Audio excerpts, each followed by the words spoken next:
you currently church shopping, looking for that right church for you or your family? Perhaps you've been looking and been turned off by organized religion. It happens. Let me suggest you try Unity Church. We are a positive, practical, progressive approach to Christianity. Many who have found us have said, I didn't know there was a church that taught what I always believed. Let's be honest, people shop for clothes, good restaurants, and the right church that feeds them spiritually. If you're seeking a spiritual truth beyond tradition, try Unity Church. Come join us. From Unity Church of Christianity in Houston, Texas, this is The Awakened Life with Reverend Howard Caesar. Unity is a non-denominational Christian church providing a positive, practical, and progressive approach to Christianity. Let's join the service in progress with the Reverend Howard Caesar. You know, some of what I'm going to cover is things that you already have heard or already have known perhaps. Some of it may not be new to you. Some of it may be new to some of you as well. But we're all working on our relationships, really. And some of the ideas that I share are like pieces of a puzzle that you need to know and understand so that later pieces come in and fit into the whole picture of relationship a little bit better as we go through this series. I also personally find it valuable and meaningful to review and hear again some of the laws or principles and practices that are part of healthy relationships. Just because we know about them, it doesn't mean that we're living them. There are things that we are all wanting to refresh and say, oh yeah, you know, that's really what it's about. And so learning is much more than just an accumulation of knowledge. Yeah. It is only information if we are not putting it to use and applying it. And so, to begin, let's realize that when we look at what life is, when we look at what life is, all that life is relationships. You can go nowhere in this life and get away from relationships. It's everywhere, all around you. Life is relationships. And if you were asked the question, you know, who are you?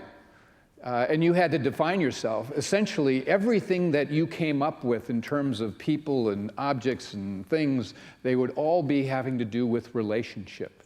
You know, if you said, I am a child of God, that's relationship with God. If you said, you know, I am the son or daughter of, relationship. I am the father or mother of, relationship. I am the husband or wife or significant other or partner of, relationship. I am the friend of. You know, I am the boss of, I am the employee of, I am, my coworkers are. Or we could say, you know, I have a love for nature, relationship. You know, I believe I'm a pretty good person most of the time. Relationship with oneself. Relationship everywhere, okay? Life is about relationships. In India, they teach, and a few other places too, that the moment you die, you only remember your relationships. That's what comes up. And that those who have read and heard about a life review, that once one steps to the other side, this life review is said to be about nothing but your relationships. That's all it's about. And that life review that you receive is not God that is there judging you.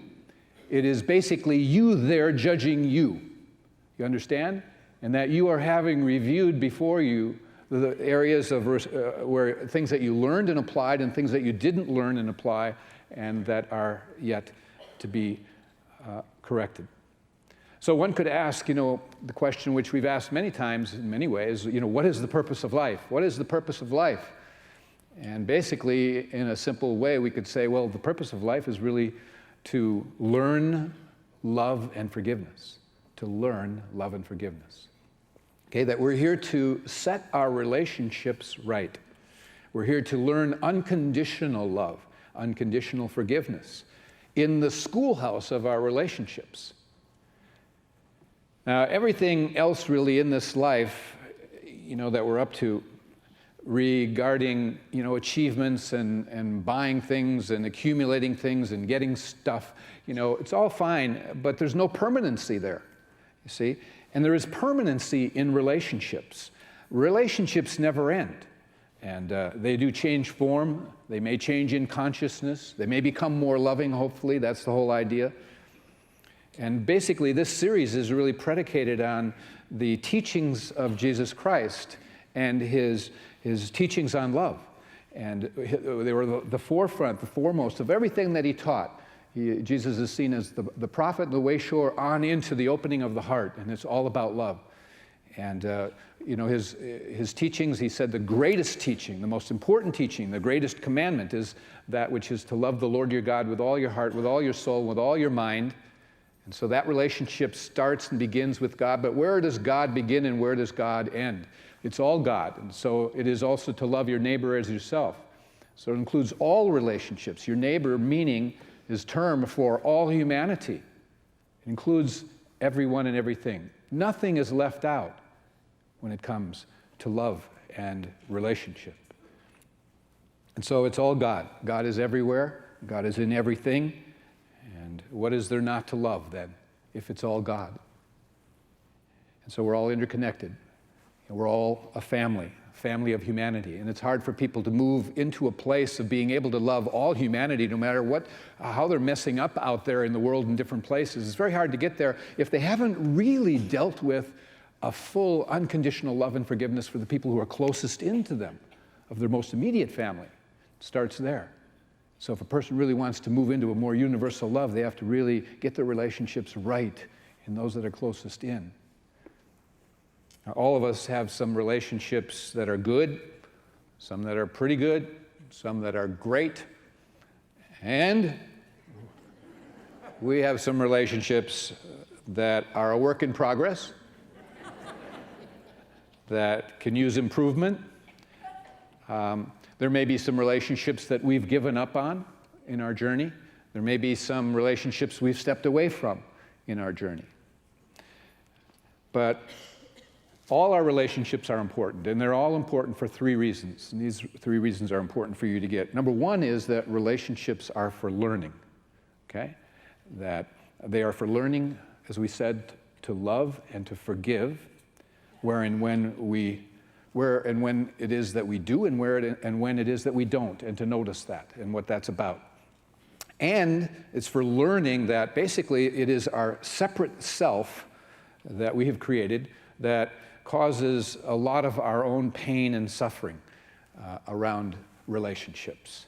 And we are to learn that we create our own experience in life based on what we have learned and what we have not learned in our relationships. And that in relationships, we are to learn so much about ourselves. It's a tremendous opportunity.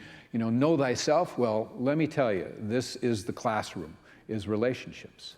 You can discover so much about yourself and where you are on your path. And so it's all about learning to be a more loving person. Secondly, relationships are for healing, okay?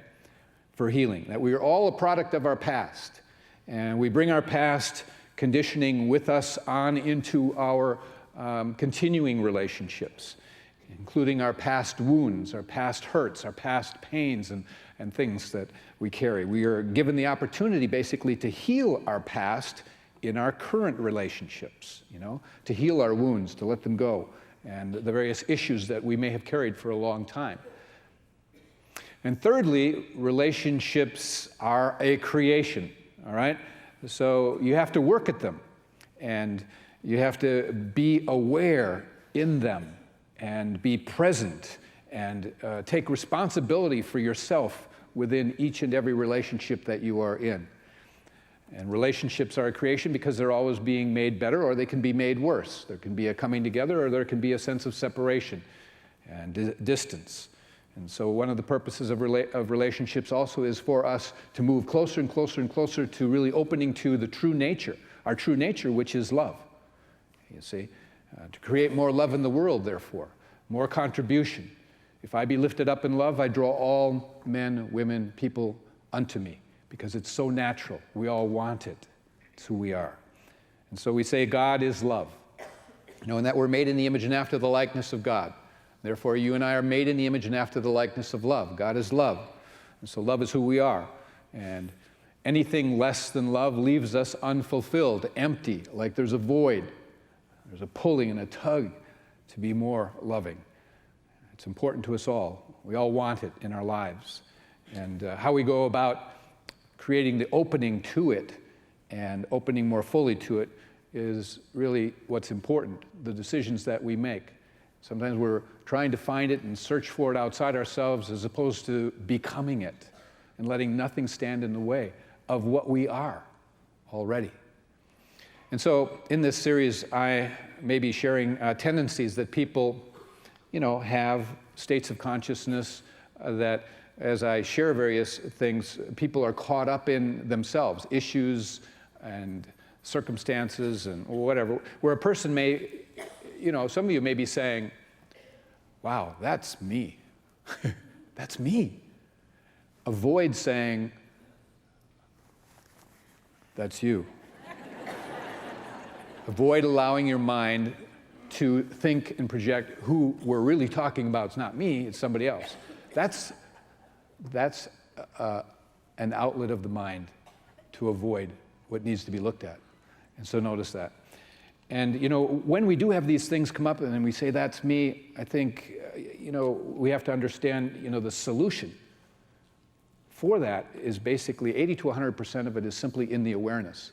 So when you notice something that, that's a yucky part of me, and that I realize it's not to label yourself, it's not to beat up on yourself. The awareness itself helps begin to break it up and allow it to leave. Just the awareness. That's what's important for you to know. And so once you're aware of certain tendencies within yourself and you own them, ask God to help you to process them, help you let go, shift the energies into a more positive and loving direction. So, as we say, it's very important to take responsibility for your experience in your relationships and not to blame it on other people for whatever unhappiness or frustrations you may have and all the different feelings, a variety of them that come up. Always remember that the burden of feeling love is not on the other person, okay? And the burden of a relationship is not on you to fix the other person, but to work on yourself. A relationship is always revealing things to be able to work on ourselves, and to try and work on the other just alienates. There was a guy who was in a relationship, a committed relationship, and he was given a book, and the book was called The Man of the House. Oops, I got something coming out of here. That's for later. How long had that been revealing? That's me! I'll own it. I was just about to tell you about this man of the house, the guy that had read the book, The Man of the House, given to him by a friend or something. And, it was all about this becoming the Superman of the house and about empowering men in their home life. And so this guy read the book and he put it down and he went into the kitchen to talk to his wife. And he said, honey, things are about to change. When I come home from now on, what I expect is that you are gussied up, that you have a nice gown, you're looking good, you're really decked out, nice gown. Well, what I want for a meal is not spaghetti. I want the gourmet meal. I want all out, best china out, candles, the whole thing. And after dinner, you will pour me a bath. And after that, you will dry me off. And guess who is going to dress me and comb my hair? And she said, well, that would be the undertaker, I guess.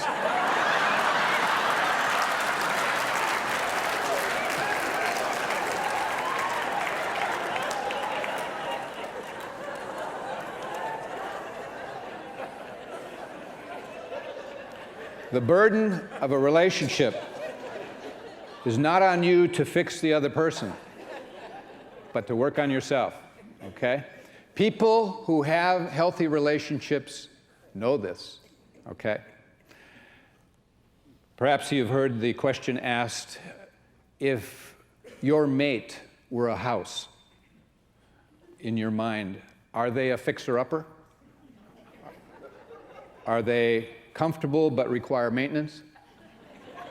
Or are they a mansion that you have to work hard to keep up for the way it appears? Interesting questions.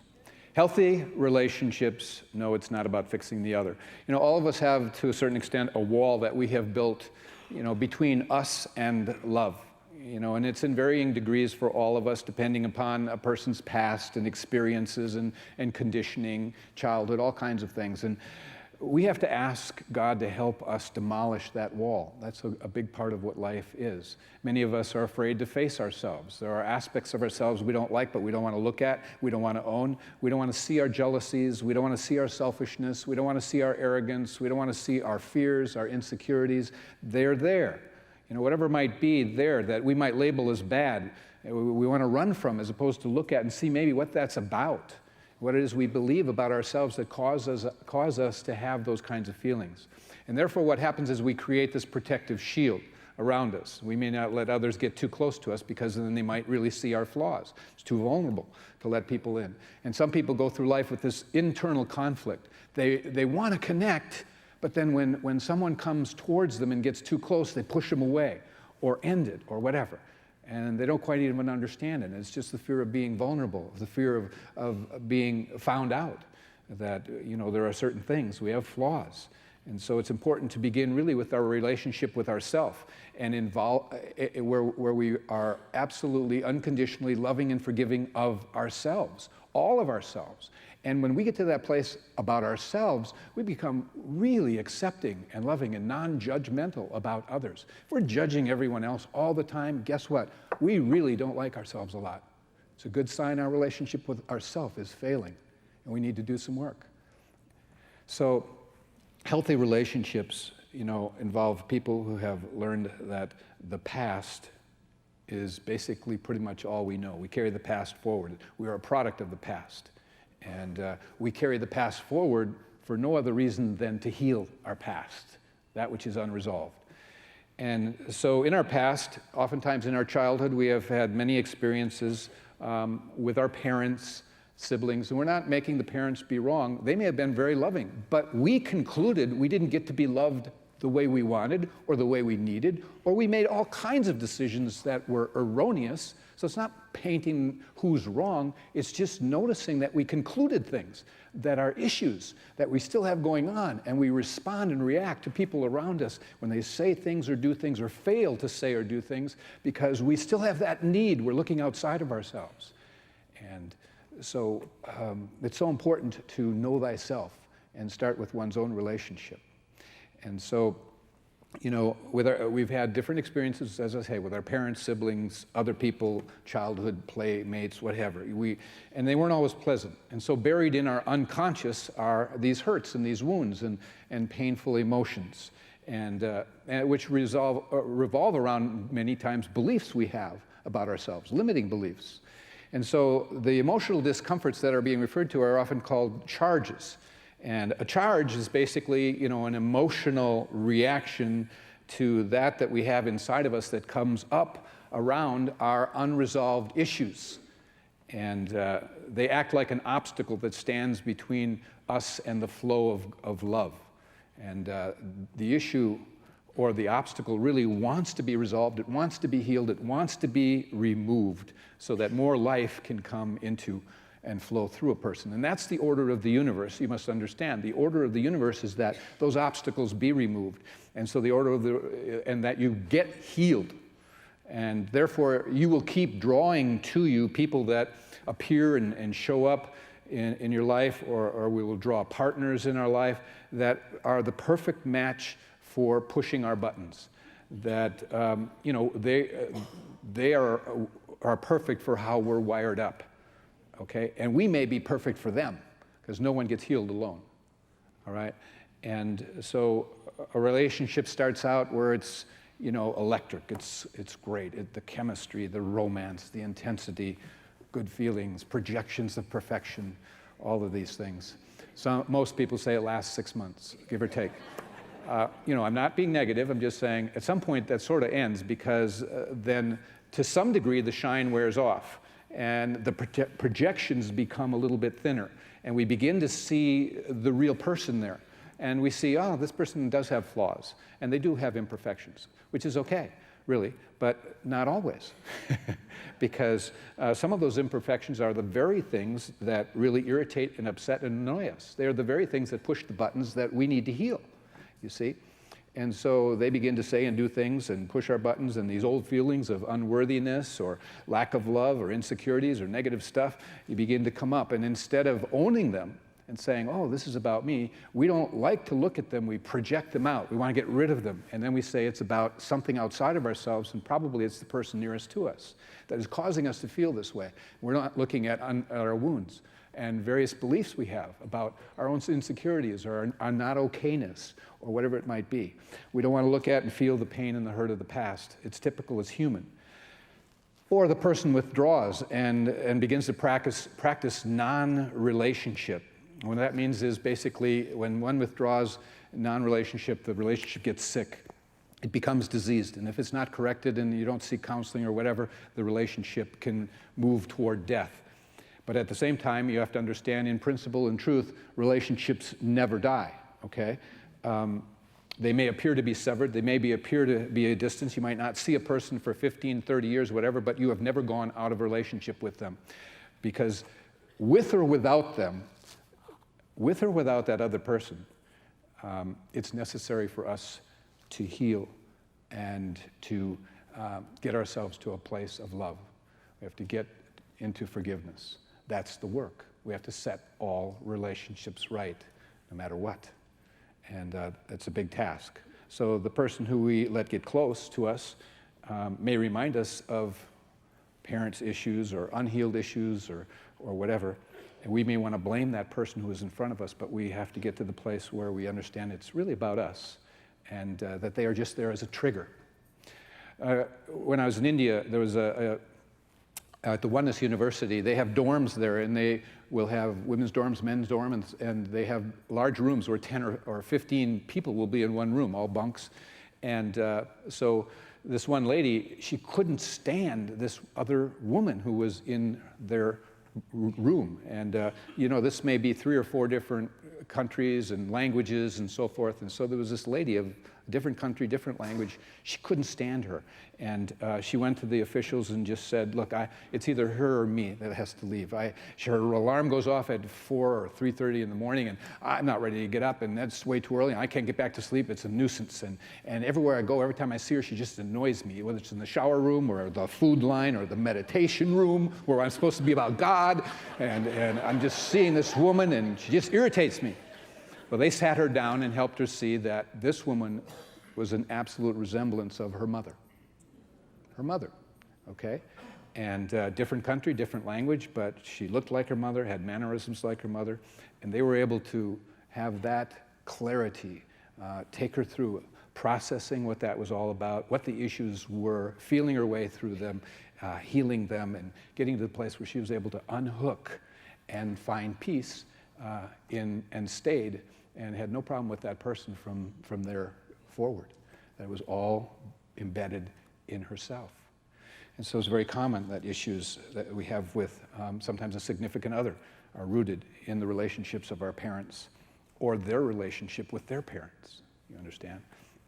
So charges keep coming up, and we make it about the other person. And we make it about needing to change them. It's a diversion of the ego. It's a diversion of the separate self, not wanting to get healed. And so we need to notice that. And you know, as a youth growing up, I was extremely small, little, petite. From about the time I was in 7th grade on, I stopped growing. Everyone passed me up. Sports were important, and so I felt like I didn't look like I belonged. I looked like I belonged 3 or 4 grades back from the grade I was in. So I didn't look like I belonged. I didn't feel like I belonged. And just felt, basically, bottom line, I didn't measure up. And so that was something that proved to be a factor even in the development of my personality going forward. And so later, even after I grew to 6 feet and 175 pounds, after my first year of college, I had charges that would come up around the hurt and pain of feeling inadequate, not enough, not measuring up. And so I had to look at that. And even though, I know about those things, there's always a residue. It is like peeling an onion, and there can be things that can come up, and you catch them faster. You notice them faster because you know the rules that simply say, I'm never upset for the reason I think. And the rules of I must take ownership of all the feelings that I feel that create disharmony in me. I have to own. And no one makes me feel the way I feel, and things like that. So you continue to get healed as you go along. If someone upsets me, I'm not inclined to blame. I look inside and I ask God's help to move beyond. So basically, healthy relationships, one or both parties know that the work is always to be done within yourself, okay? Not the other person. In a healthy relationship, one or the other parties knows they are never upset for the reason that they think, and that their partner is really never upset for the reason they think. There's more tolerance there. In healthy relationship, one or the other parties know that every act is either an act of love or a call for love, no matter how unskillful it may appear. That's from the Course in Miracles. People may act out in horrible ways, and actually it's just a call for love. In a healthy relationship, one or both parties know that the burden of feeling love is not on the other person. They have to move with action in them. In a healthy relationship, one or both parties know that there are ways to help the other feel loved. And some of those things we'll get into next week, along with a very, very powerful necessity, which is called forgiveness.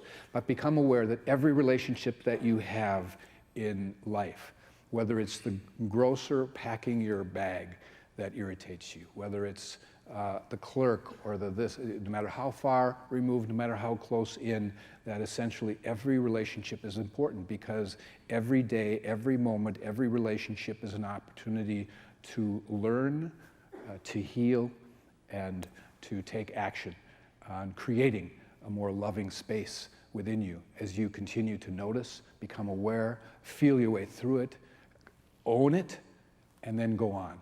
Not blame, not beat yourself up. So we're all about going to the divine. In 1 Thessalonians, there is that wonderful verse that goes, "May the Lord make you increase and abound in love to one another and to all." That's what it's about.